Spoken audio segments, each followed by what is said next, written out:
फटाफट चलने लगेगा। मोबाइल खोलिए, एप्लीकेशन चलेगा। आज थोड़ा मेन इंटरनेट में प्रॉब्लम आया है, थोड़ा बहुत दिक्कत होगा, ज्यादा का दिक्कत नहीं होगा।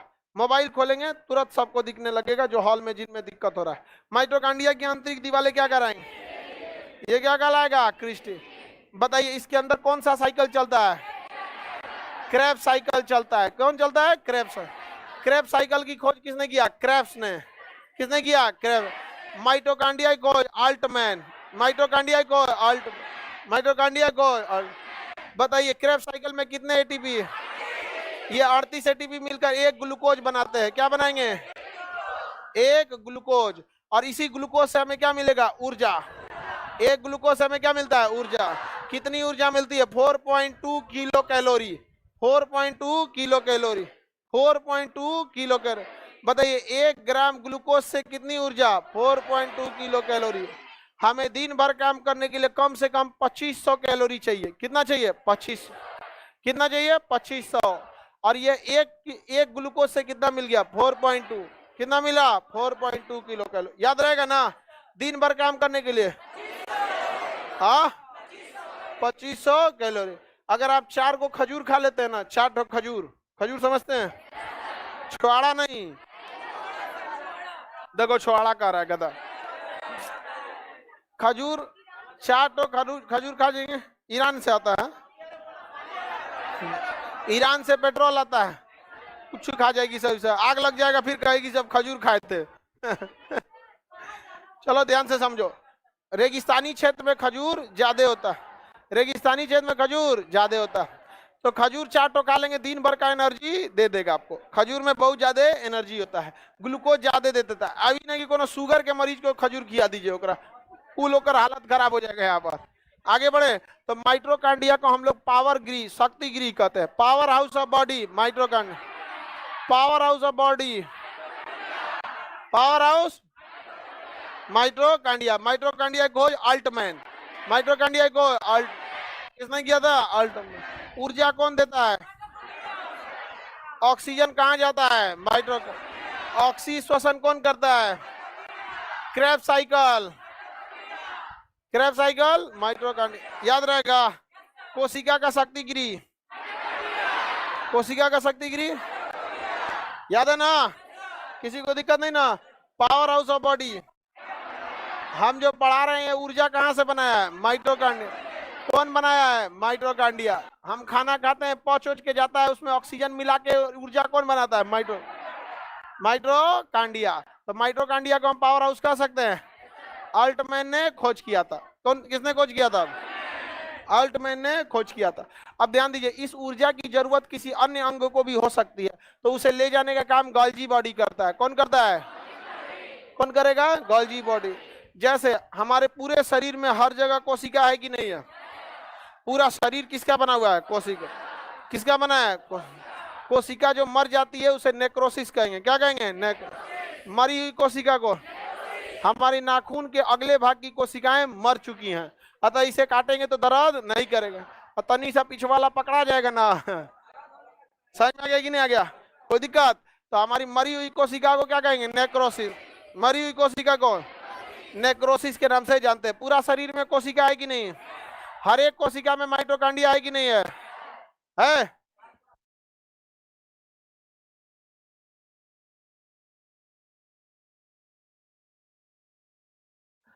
आगे बढ़े,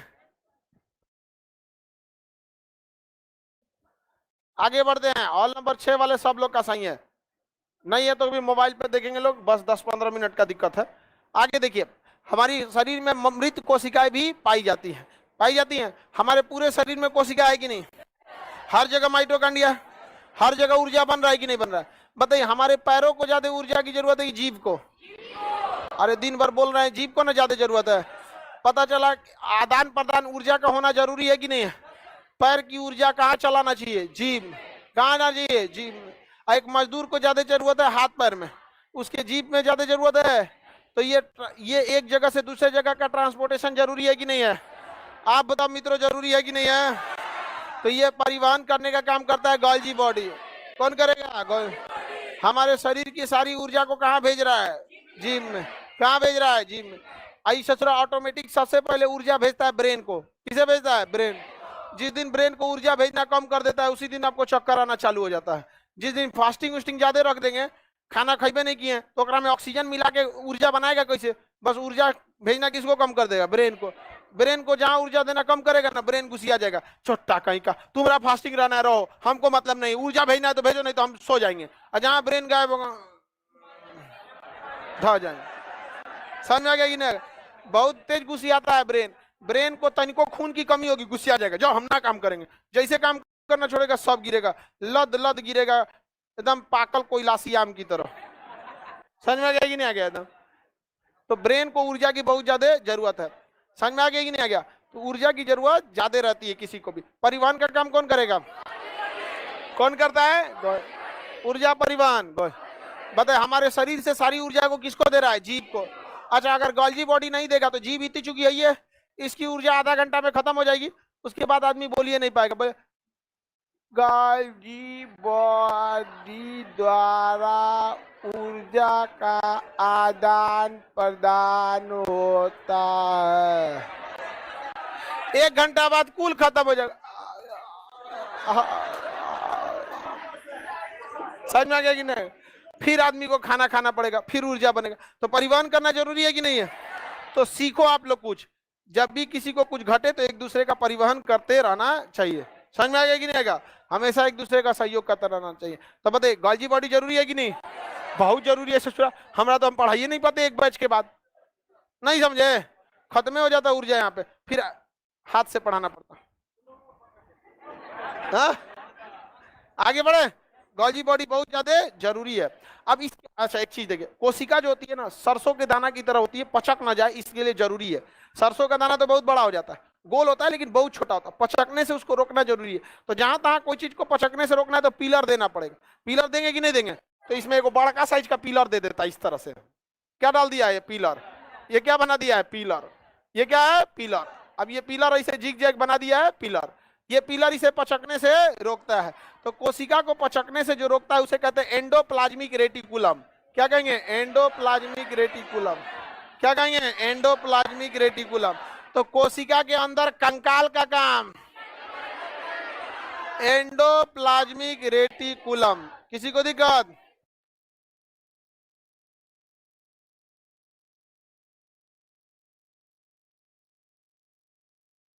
यही है।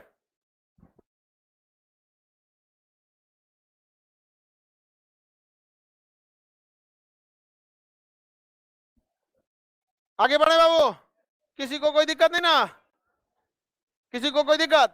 बताइए कोशिका को पचकने से रोकता एंडोप्लाज्मिक रेटिकुलम।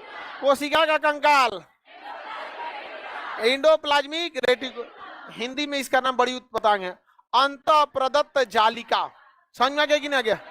क्वेश्चन एक बार पूछा था पीसीएस के एग्जाम में, लड़के हिल गया। अंतः प्रदत्त जालिका का मुख्य कार्य है, वो पढ़ने नहीं जा रहा था। एंडोप्लाज्मिक रेटिकुलम कोशिका के कंकाल का काम करता है। अगर कंकाल नहीं रहेगा तो आप सीधे नहीं रह सकते। जैसे हमारे शरीर में हड्डी है, कंकाल हड्डियों का समूह क्या कहलाता है? कंकाल।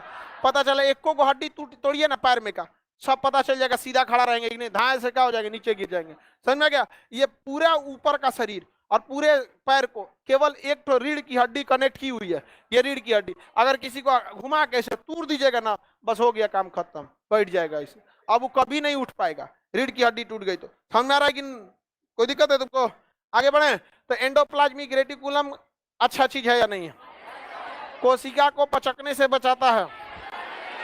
Endoplasmic reticulum, endoplasmic reticulum. जब वैज्ञानिकों ने ध्यान से देखा एंडोप्लाज्मिक रेटिकुलम को, तो ये एक साइड में बहुत ही चिकना था और एक साइड में बहुत ही खुरदुरा था। एक साइड में क्या था? चिकना था, और दूसरे साइड में खुरदुरा था, दूसरे साइड में खुरदुरा था। तो एंडोप्लाज्मिक रेटिकुलम कितने टाइप का? कितने टाइप का? 2 टाइप का। एक होता है स्मूथ, क्या होता है? एक होता है रफ। क्या होता है? रफ। होता है एंडोप्लाज्मिक एक ही है, इसका एक हिस्सा स्मूथ और दूसरा हिस्सा रफ। स्मूथ और चल जाओगी बबनी, जाने दो। यहाँ पे बबनी का गाल्जी बॉडी कमजोर पड़ गया, ब्रेन में सप्लाई रोक दिया, अब बेहोश होगी थोड़ी देर में, जाके तुरंत पानी पीजिएगा, तुरंत गाल्जी बॉडी कहेगा किसको जरूरत है, समझ में? जैसे पानी देते हैं एनर्जी बनता है, पानी देंगे एनर्जी, सारे सबसे पहला सप्लाई कहां करता है? ब्रेन। सबसे ज्यादा बचा के रखना है ब्रेन। लेकिन आप लोग ब्रेन को बाहरी चोट नहीं देते हैं, अंदर अंदर चोट देते हैं, याद करते रहते हैं किसी किसी को। समझ में आ गया कि नहीं आ गया? किसी को याद करना है, दिल से याद कीजिए, किडनी से याद कीजिए, फेफड़ा से याद कीजिए, दिमाग से नहीं। दिमाग केवल और केवल आपके करियर पे फोकस होना चाहिए। समझ में आ गया कि नहीं आ गया? और ये उसको बोलकर कि भाई तू हमारे दिमाग में नहीं है, किडनी में रहो, फेफड़ा में रहो, एस्पिलिन में रहो, कहीं भी रहो, जहां रहना है रहो, ब्रेन छोड़ के। ये उसे बता के, समझ में आ गया कि नहीं? बता के, ताकि उसको भी पता चले कि उसका जगह कहां है। समझ में आ गया कि नहीं? दुनिया का कुछ भी चीज हो, आप उसे एक झटके में त्यागने की क्षमता रखिए। आपके करियर के बीच में अगर कोई भी चीज आए, त्याग दीजिए। और किसी चीज को साइड करना बहादुरी नहीं है, उसे बता के कि तुमको साइड करना है, साइड करना है, ये बहादुरी। कि भाई देखो, तुम करियर के बीच में आओगे तो हम डिस्टर्ब कर देंगे, ये लक्ष्मण रेखा, इसको क्रॉस मत करना वरना तुम्हारी लंका लगा देंगे। नहीं समझ में आया? लोग कहते हैं ना कि लक्ष्मण रेखा क्रॉस मत करना, तो भाई उसके आगे भी ना बोलना चाहिए कि अगर क्रॉस करोगे तो फिर अंतिम अंजाम भी याद रखना। समझ में आ गया कि नहीं आ गया? इसलिए ब्रेन को क्या करना है? शांति से रखना। लड़की लोग को समझ में आ रहा है? आप लोग को भी ब्रेन शांति से रखना है, अलगे दुनिया में रहती से। कितना अच्छा अपाची चलाता है। नहीं समझ आएगा? नौकरी नहीं हो गया ना तो साइकिले पे घुमाएगा। आगे बढ़े।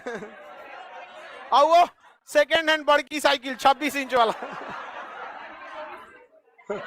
पिछवा ऐसे बैठना पड़ेगा। इतना अच्छा देखे थे, अपाची वाला ही मिल गया। आगे समझे?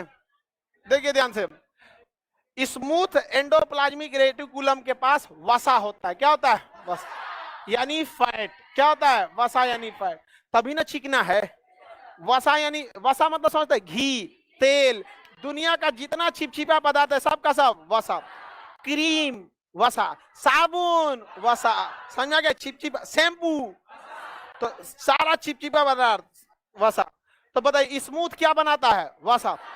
अब बात किया गया कि ससुरा ये रफ हो क्यों गया, आखिर ये खुरदुरा हुआ क्यों? तो जब जूम करके देखा गया तो देखा गया इसमें दाना दाना दाना दाना कुछ बना हुआ था। उस दानेदार आकृति को कहा गया राइबोसोम। क्या कहा गया? तो रफ वाले पे क्या पाया जाता है? राइबोसोम। क्या पाया जाएगा?